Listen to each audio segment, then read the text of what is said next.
Nalobat yung phone ko. Kaya andito ako sa may bintana.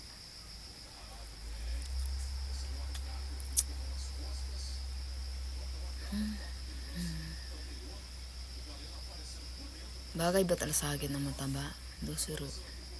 Pag tumaba ako, tapos pati ilong ko tumaba. Baka yan. Yung ilong lancer. Joke lang. So kung nga paayos yung ilong ko pero ayoko. Kontento na ako sa ko. Kung ano yung binigay ni God sa akin, kontento na ako. Ano yung maganda?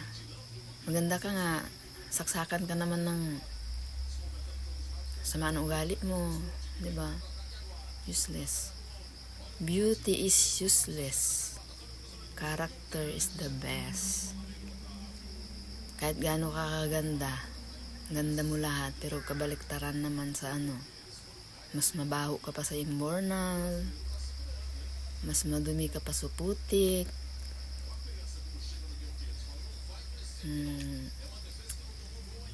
Yung ugali mo, parang ugaling aso. Wala talagang perfecto sa mundo. Meron naman yung taong hindi naman kaganda pero may puso. Ikaw, matapang ka, Ate Marie, pero may puso ka. Malambot rin ang puso mo, mabait ka. Pero yun lang talaga. Waray ka nga kasi talaga Tatak mo na yan. Hindi ka naman mahilig ng maanghang na pagkain. Bakit ganyan ka? Ang tapang-tapang mo. May kasabihan nga pala na small but terrible. Yung mga maliliit daw na tao, matatapang. Sabi nila. Pero ako, kung ano yung nakikita mo sa akin ngayon, yun ang totoo. Ito ako. Totoong tao.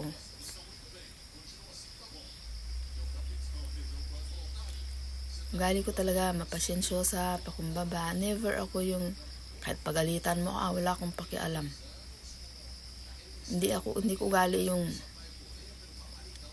tampo-tampo, sasamaan loob, tapos makakapagbitaw ng salita na ganito ganyan, lumalaban.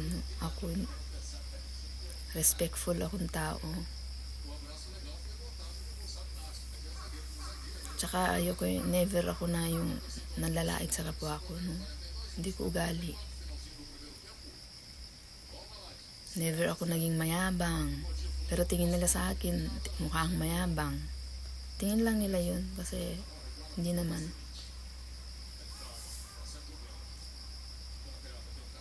Muntik nga ako mapaway noon sa Ilocos noon. Siyempre hindi ko pa sila kilala, mga ka-boardmate ko. Galit na galit sila sa akin. Yabang-yabang ko daw.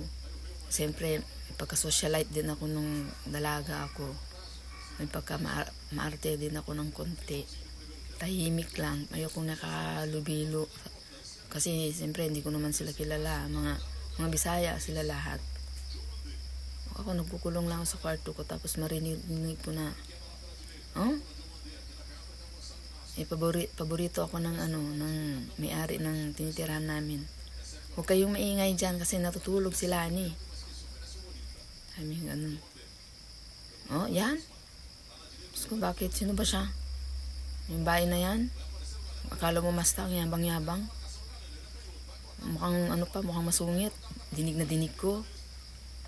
Alam mo kung anong ginawa ko, te? Binitbit ko yung isang kaibigan ko sa kwarto. Sabi ko, libre kita, kain tayo sa labas.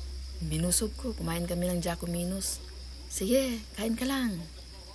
Order kami ng lalaki mga hita ng manok. Binusog ko tapos pinag-take out ko pa. Sige, take out ka ng dalawang pack. Bigyan mo yung mga kaibigan mo. Yung mga bababait mong kaibigan, sabi ko. Tapos umihi sa akin ng sorry yung Joy. Sabi niya, pasensya ka na, te tawag niya sa akin Te, pasensya ka na te ha, sana sabi ko.